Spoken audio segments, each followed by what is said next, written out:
High Chancellor Vex Thor of the Galactic hegemony rubbed his crystalline temples as he reviewed the latest intelligence reports. His analysts had identified the exact moment everything went wrong, and it was simultaneously so simple and so absurd that he could barely comprehend it. "Let me understand this correctly," he addressed his war council, his voice resonating through the chamber. "We lost 3 core worlds, 17 colonies, and our entire third fleet because one of our patrols killed a humans." Dog. Strategic advisor K. Lara projected the incident footage. A routine patrol on a border world had encountered a human settler and their quadrupedal companion.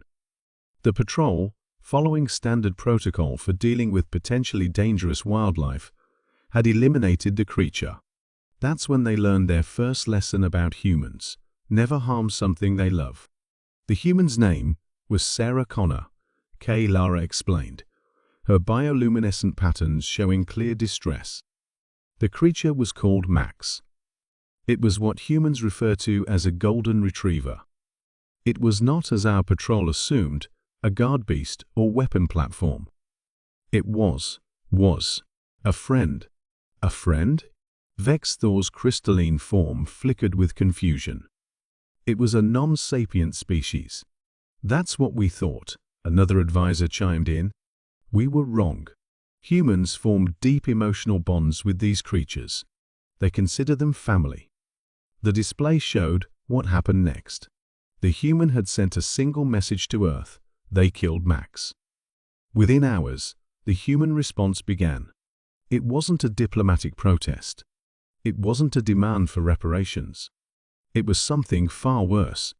They called it Operation Good Boy. K. Lara continued, her voice trembling. Every human military force, every mercenary company, every private military contractor, they all came. Not because they were ordered to, but because, and I quote, "nobody touches our dogs."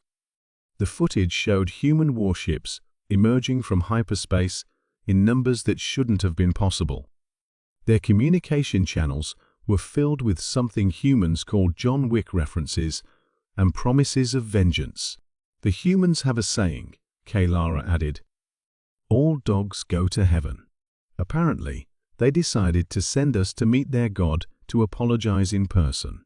Vex Thor watched as the invasion unfolded. The humans didn't follow any known military doctrine. They weren't interested in strategic targets or resources. They were just angry. And they wanted the hegemony to know why.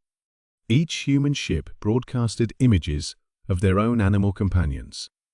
Pictures of dogs wearing something called party hats, cats sleeping in sunbeams, creatures called hamsters eating tiny food items. Along with these images came a message: this is what you don't understand. This is why you lose. "We tried to explain that it was a simple misunderstanding," K. Lara continued. "We offered compensation. We promised to create laws protecting their pets. But they just kept coming.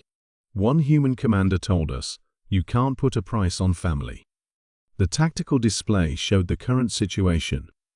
Human forces had systematically dismantled hegemony defenses, not through superior technology or numbers, but through sheer, unstoppable determination. They named each victory after a different dog breed. "Operation Labrador took our shipyards," K. Lara reported. "Operation Rottweiler crushed our main fleet. Operation Chihuahua, and I still don't understand how such a small assault force succeeded, captured our primary command center. Surely they must see this response as disproportionate."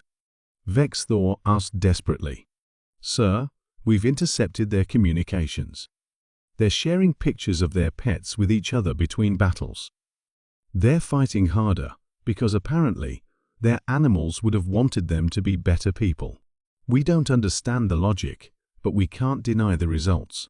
The display showed another human fleet arriving, this one bearing the insignia of something called PETA and the Humane Society. "It gets worse," K. Lara said.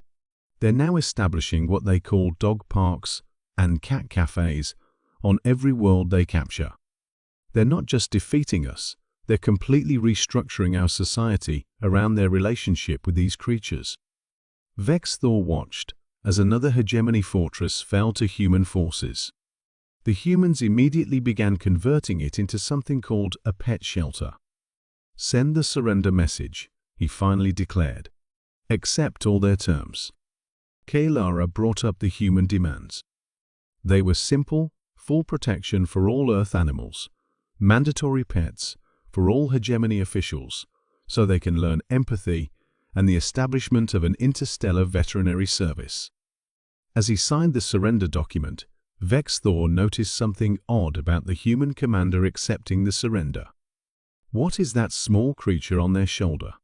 "They call it a parrot, sir. Apparently, they also form bonds with avian species. Please, don't say anything negative about it. We can't afford to start this over." In the years that followed, the hegemony learned to understand these strange human relationships. Vex Thor himself was eventually given a rescue cat as part of the peace terms. He named it Max, and though he would never admit it to his council, he finally understood why the humans had fought so hard. As he watched his cat sleep on a datapad containing reports of the war, he made a note in the official archives: "Humans will burn worlds for their animal companions, and after meeting one, you'll understand why."